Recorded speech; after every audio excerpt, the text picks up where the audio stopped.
மக்களே, ஒரு 3 kilo beef biryani தம் பிரியாணி செஞ்சாச்சு துளசி அரிசியில். இப்போது இந்த பிரியாணி நீங்கள் செய்யணும்னா, அதாவது இந்த வீடியோவில் பார்த்துட்டு இருக்கீங்கல்ல, இந்த பிரியாணி நீங்கள் செய்யணும்னா நான் சொல்கிறத கரெக்டான டைமில் கரெக்டாக போட்டிங்கன்னா இப்படி ஒரு பிரியாணி செஞ்சிடலாம். பாருங்கள் எப்படி நான் செய்கிறேனோ அதே மாதிரி நீங்கள் ஈஸியாக செஞ்சிடலாம், சூப்பராக செஞ்சிடலாம். அந்த பிரியாணி சூப்பராக இருக்கும். வாங்க எப்படி செய்கிறதுன்னு பார்க்கலாம். ஓப்பன் பண்ணுறோம்.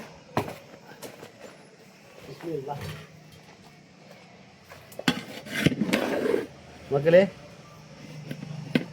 நல்லா உதிரியா இங்கே பாருங்க, கொஞ்சம் கூட அடி பிடிக்கல. இங்கே காட்டுங்க கேமராவை, இங்கே பாருங்க, அடி சுத்தமாக பிடிக்கல. ஓகேவா? எப்படி இருக்கு பாருங்க. நல்லா ரைஸ் உதிரியா, நல்லா பல உங்களுக்கு அந்த கறி ஜூஸி எல்லாம் பக்காவாக கிடைச்சிரும். அவ்வளோதான். இதை எடுத்துகிட்டு போயிட்டு இப்போ அவங்க பரிமாறி சாப்பிட போகிறாங்க. இன்றைக்கி அவங்க நம்ம பிரியாணி அவங்க கற்றுக்கிட்டாங்க, எங்கள் அத்தை பொண்ணும் கற்றுக்கிட்டாங்க. இதே மெத்தடில் இனிமேல் செஞ்சுருவாங்க. செஞ்சுருவீங்க தானே? சரி, தலையாட்டுறாங்க. பேசக்கூட மாட்டாங்களாம், கேமராவில் முகம் தான் காட்ட மாட்டாங்க, பேசக்கூட மாட்டாங்களாம். ரைஸ் உடையாத சூப்பராக எடுத்தாச்சு. ஹாய் மக்களே, நான் உங்கள் பக்ருதீன் பாய். எல்லாம் நல்லா இருக்கீங்களா? இன்றைக்கி நம்ம எங்கே இருக்குன்னு பார்த்தீங்கன்னா, நம்ம சின்ன சேலத்தில் இருக்குங்க. சின்ன சேலத்துக்கு ஏன் வந்திருக்கோன்னா, நம்ம பசங்கள்லாம் இன்றைக்கி ஆடி 18 அப்படின்றதுனால லீவு கேட்டாங்கன்னு லீவு கொடுத்தாச்சு. சரி, நம்மளும் எங்கே போகலாம் அப்படின்னு யோசிக்கும் போது எங்கள் அத்தை பொண்ணு வாரத்துக்கு ஒரு 2 டைம்னா கால் பண்ணுவாங்க. கால் பண்ணி ஊருக்கே சமைச்சு கொடுக்குற, ஊருக்கே சமையல் சொல்லி கொடுக்குற, எனக்கு வந்து நீ எப்போ தான் சொல்லி கொடுக்க போகிறேன்னு சொன்னாங்க.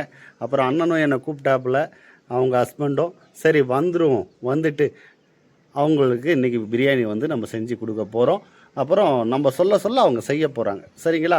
ஒன்றும் இல்லைங்க, ஒரு 3 கிலோ பீஃப் பிரியாணி செய்ய போகிறோம். எப்படி செய்ய போகிறோன்றதை வாங்க பார்க்கலாம். மக்களே, இப்போ வந்து பார்த்திங்கன்னா ஒரு 5 கிலோ கறி, 5 கிலோ அரிசி வேகிற மாதிரி ஒரு தேக்ஸை நல்லா ஃப்ரீயாக எடுத்து வச்சுருக்கோம். அந்த 3 கிலோ பீஃப் பிரியாணிக்கு இப்போ வந்து இதில் வந்து கரெக்டாக ஒரு 1 லிட்டர் ஆயில் சேர்த்துக்குங்க.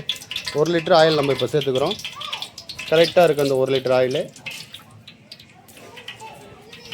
மக்களே, இப்போ வந்து நம்ம எண்ணெய் 1 லிட்டர் ஊற்றியாச்சு. இப்போது பட்டை, லவங்க, ஏலக்காய் அளவு பார்த்துடலாம். ஒரு 5 கிராம் பட்டை, 4 கிராம் ஏலக்காய், ஒரு 3 கிராம் லவங்கம்.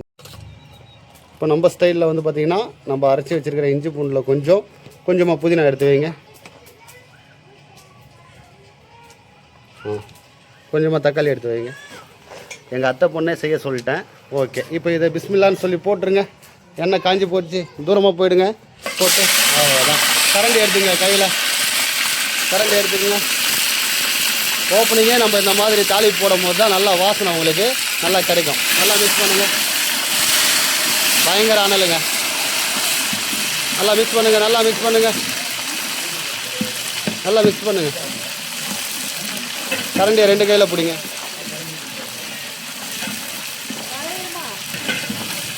இப்போ நம்ம நார்மலாக ஃபஸ்ட்டு இஞ்சி பூண்டு பட்டை லவங்க ஏலக்காய் நம்ம ஸ்டைலில் போட்டாச்சு. இதுக்கப்புறம் நம்ம எடுத்து வச்சுருக்கிற வெங்காயத்தை எடுத்துக்கோங்க.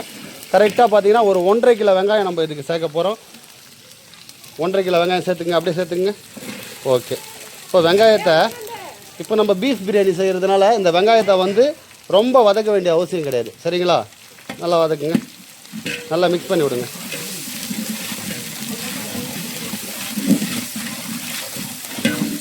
வெங்காயம் போட்ட உடனே என்ன பண்ண போகிறோம்னா, ஒரு 150 கிராம் பச்சை மிளகா அந்த வெங்காயத்தை மேலே போட்டுருங்க.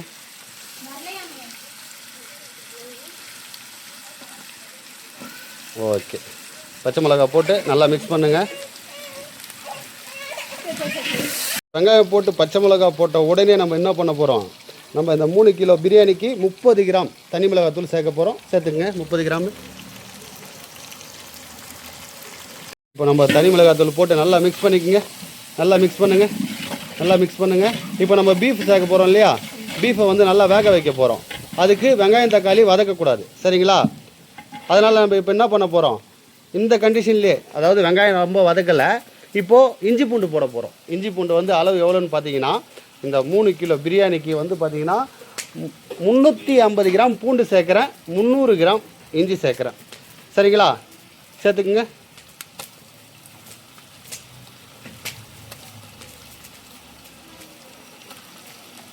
ஓகே, பூண்டு போட்டாச்சு. உடனே இஞ்சியும் போடுறாங்க. ரெண்டுத்தையும் ஒன்றா அரைக்கல, தனித்தனியாக அரைச்சி வச்சுருக்காங்க. Okay, super. இப்போ இஞ்சி பூண்டு போட்டதுக்கப்புறம் கண்டிப்பாக உங்களுக்கு அடி பிடிக்கும். கரண்டியை வச்சு நல்லா மிக்ஸ் பண்ணிக்கோங்க. இப்போ அடி பிடிக்க விட்டிங்கன்னா அப்புறம் உங்களுக்கு ஃபைனலில் அடி பிடிச்சிரும். சரிங்களா? அப்படியே பொறுமையாக கரண்டியை பிடிச்சி மிதமாக அப்படியே மிக்ஸ் பண்ணுங்கள்.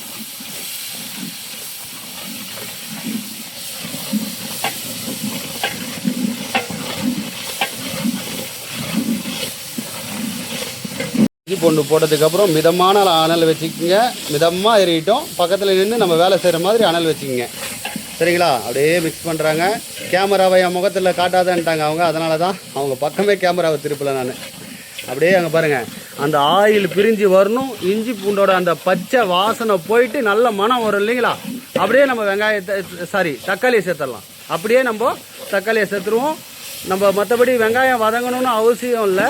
நம்ம அந்த இஞ்சி பூண்டு பச்சை வாசனை மாறுறதுக்காக தான் நம்ம வெயிட் பண்ணுறோம். சரிங்களா? மாறின உடனே நம்ம தக்காளி சேர்த்துட்றோம். 1.5 கிலோ வெங்காயம் போட்டிருக்கோம். ஒரு 1/200 நம்ம பார்த்திங்கன்னா தக்காளி சேர்த்துடலாம். சரிங்களா? 1 கிலோ 200 கிராம் நம்ம தக்காளி சேர்க்க போகிறோம் இதில். இப்போ பார்த்திங்கன்னா அந்த இஞ்சி பூண்டோட டோட்டல் அந்த பச்சை வாசனை மாதிரி நல்ல மனம் வருது. இப்போ தான் நம்ம பார்த்திங்கன்னா நம்ம 1 கிலோ 200 கிராம் தக்காளி எடுத்து வச்சுருக்காங்க. சேர்த்துருவோம். சேர்த்துட்டு இப்போ நல்லா மிக்ஸ் பண்ணுங்கள். இப்போது அந்த இஞ்சி பூண்டு போடும் போது அடி பிடிச்சிருந்ததுன்னா அந்த தக்காளி போட்டதுக்கப்புறம் நல்லா மிக்ஸ் பண்ணி எடுத்துருங்க. ஏன்னா அந்த தக்காளியிலேருந்து தண்ணி கிடைக்கும். அப்போ அதை ஈஸியாக அந்த அடி பிடிக்கிறத நம்ம எடுத்துடலாம். நல்லா மிக்ஸ் பண்ணிக்கோங்க. இப்போ நம்ம உடனே கறி போட போகிறோம். ஏன்னா கறியை நம்ம வேக வைக்க போகிறோம். நம்மளுக்கு ஜூஸியாக கறி வேக வைக்கணும் இல்லைங்களா? நம்ம எந்த ஒரு தண்ணி சேர்க்காத இதை இப்போ அந்த கறியை எப்படி வேக வைக்கிறோன்னு பாருங்கள். நல்லா மிக்ஸ் பண்ணி விடுங்க. இப்போ இதில் பார்த்திங்கன்னா 3 கிலோ பீஃப் எடுத்து வச்சுருக்கோம். இப்போ 3 கிலோ பீஃபை அப்படியே போட்டுடுறோம். தண்ணி இல்லாத அப்படியே எடுத்து போடுங்க. தக்காளி போட்ட உடனே அந்த பீஃபை சேர்த்துக்கிறோம். போடுங்க. இப்போ பீஃப் நம்ம சேர்த்தாச்சு. பீஃப் சேர்த்த உடனே ஒரு கை ஃபுல்லாக நல்லா அப்படியே பெருசாக வாருங்க. அப்படி வாருங்க. பிடிச்ச மாதிரி வாரி போடுங்க. அந்த மல்லியும் போட்டுருங்க. ஓகே, மல்லி போட்டாச்சுங்களா? தயிர் பார்த்திங்கன்னா நம்ம எவ்வளோ தயிர் சேர்க்க போகிறோன்னா 300 கிராம் சேர்த்துங்க. தயிர் 300 போட்டுங்க. 300 போட்டுங்க. இப்போ பார்த்திங்கன்னா மல்லியை விட புதினா கொஞ்சம் கம்மியாக போட்டாச்சு. ஒரு கை பிடி அளவு. இப்போது நெக்ஸ்ட்டு உப்பு நம்ம எவ்வளோ சேர்க்க போகிறோம்னா ஒரு 150 கிராம் கல் உப்பு நம்ம சேர்த்துக்கிறோம். கரெக்டாக இருக்கும். இது எல்லாத்தையும் போட்டு நம்ம மிக்ஸ் பண்ணிக்கலாம். லெமன் மட்டும் நம்ம லாஸ்ட்டாக போட்டுக்கலாம். கறி ஒரு 1/2 hour வேக வச்சுட்டு. சரிங்களா? நல்லா மிக்ஸ் பண்ணிக்கோங்க.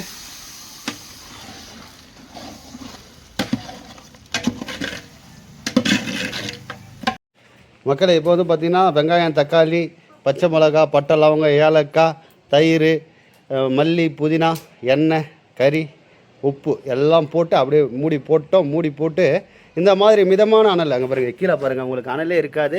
அப்படியே மிதமான அனல் இருக்குது பார்த்தீங்களா? இந்த மாதிரி நீங்கள் எவ்வளோ நேரம் வேணாலும் கறி வேக வைக்கலாம். அடி பிடிக்காது. நீங்கள் பயப்படவே தேவையில்லை. 2 மணி நேரம் கூட வேக வைக்கலாம். மிதமான அனல். ஓகேவா? இப்போ வெயிட் பண்ணுறோம், வேகட்டும். இது துளசி அரிசியில் தான் செய்கிறேன்னு சொல்லியிருந்தோம். இப்போ நம்ம துளசி அரிசி தான். இப்போ கறி நான் ஒரு 1/2 hour நான் வேக வைக்க போகிறேன் இல்லைங்களா? இப்போயே நம்ம தண்ணி இதில் சேர்த்துக்குவோம். ஊற வச்சுருங்கப்பா. கறி ஒரு பக்கம் மூடி போட்டு மூடி வச்சுட்டேன். இப்போ தண்ணி ஊற்றிடுங்க. ஒரு 1/4 மணி நேரம் ஊறட்டும். அப்புறமா கழுவிக்கலாம். அதை கலரிங் மட்டும் விடுங்க அப்படி.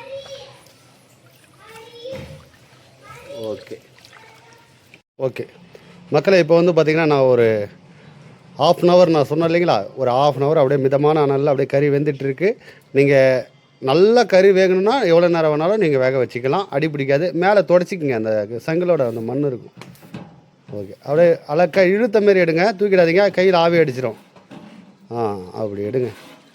இப்போ 1/2 hour ஆகுது. நம்ம இப்போ ஓப்பன் பண்ணுறோம். அடி பிடிச்சிருக்கா, நல்லா அந்த வாசனை எப்படி வருதுன்னு எல்லாத்தையும் பார்த்துருவோம்.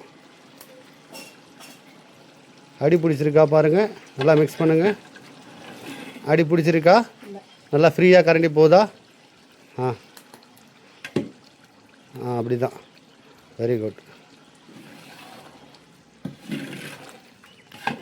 அதுலேருந்து அந்த வெங்காயம், தக்காளி எல்லாம் நம்மளுக்கு அந்த தண்ணி கொடுத்துருக்கு பாருங்கள்.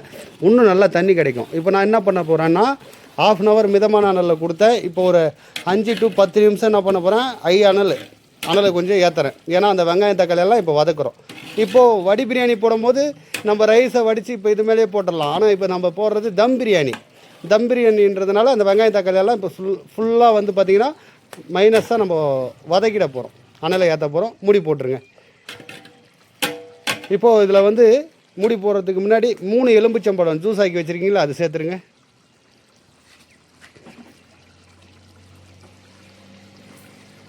தண்ணியில் கொஞ்சம் தண்ணியில் 3 எலுமிச்சம்பழம் நல்லா பெருசாக ஜூஸ் ஆக்கி வச்சுருக்காங்க. இப்போ 1/2 hour நல்லா வந்து கறி வெந்ததுக்கப்புறம் அதை சேர்த்துக்கிறோம். ஏன் நம்ம இதை ஃபஸ்ட்டு சேர்க்கலன்னா கறி வந்து நம்மளுக்கு ஆடாகவே இருக்கும், வேகாது, புளிப்பு அதில் ரொம்ப சேர்த்துட்டா. அதனால் அந்த 1/2 hour கறி வேக வச்சுட்டு நம்ம இப்போ சேர்த்துருக்கோம். இன்னொரு டைம் மட்டும் மிக்ஸ் பண்ணிவிட்டு அப்படியே மூடி போட்டுருங்க. அரிசியை நம்ம வடிகட்டிக்கலாம். அந்த கழுவலாம் அரிசியை நல்லா கழுவிட்டு வடிகட்டிடலாம். ஓகே, அவ்வளோதான், மூடி போடுங்க. இப்போ அனலும் நான் ஏற்றிட்டுருக்கேன், பாருங்கள் எப்படி ஏற்றிருக்கேன் பாருங்கள் அனல். இப்போ வந்து அனலை கூடுதலாக வைக்கிறேன், ஏன்னா அந்த வெங்காயம் தக்காளி எல்லாம் சுத்தமாக அப்படியே மைனஸாக நம்ம வந்து வதக்க போகிறோம்.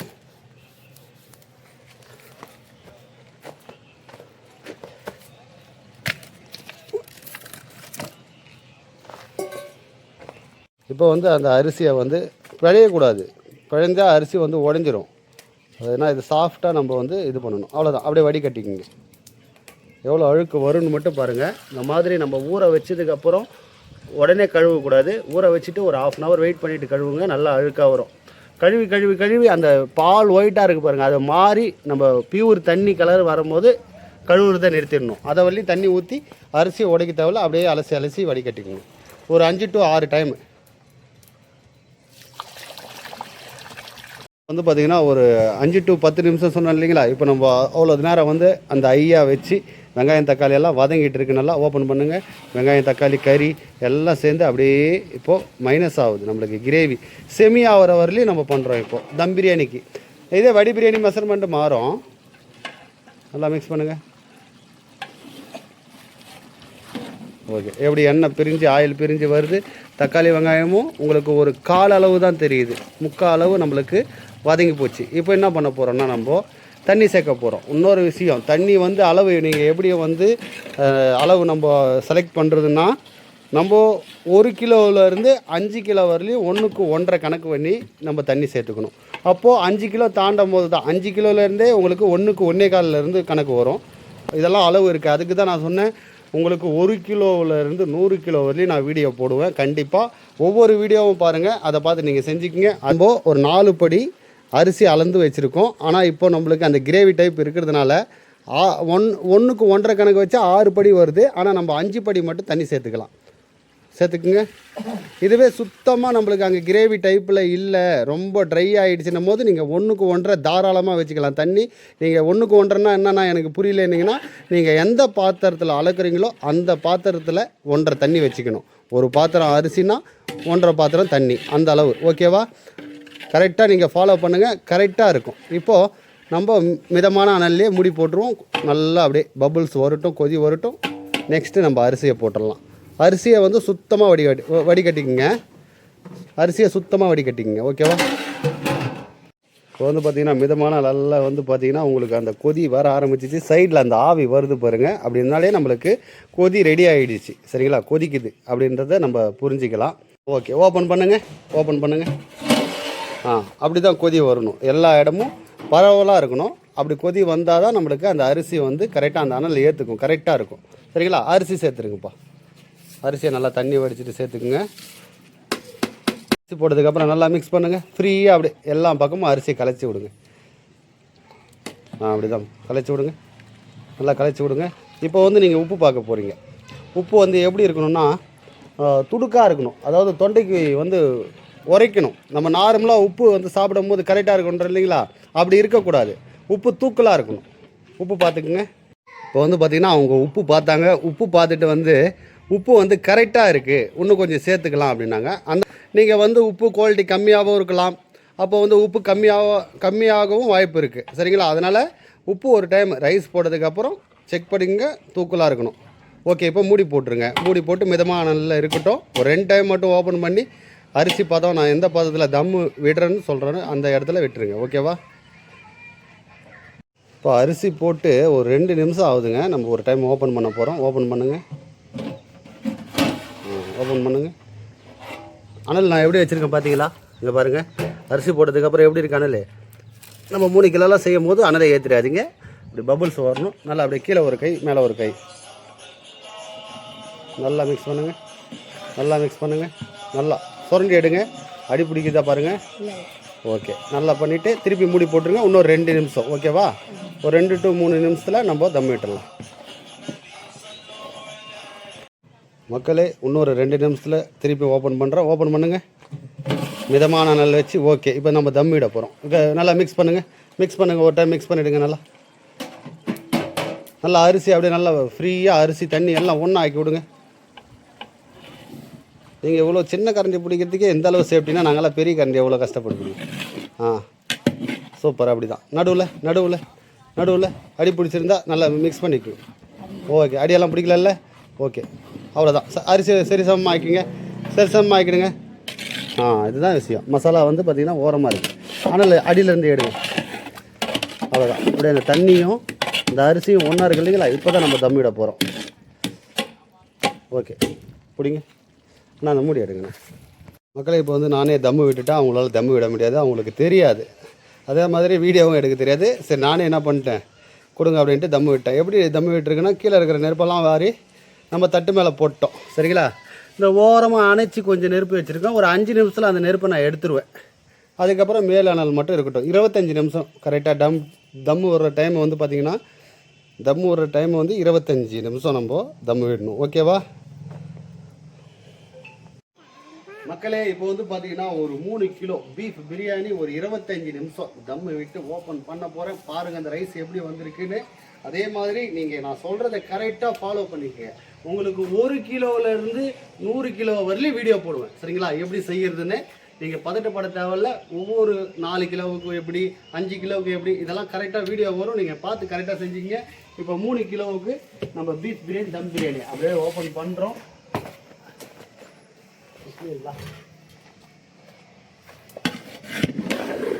மக்களே,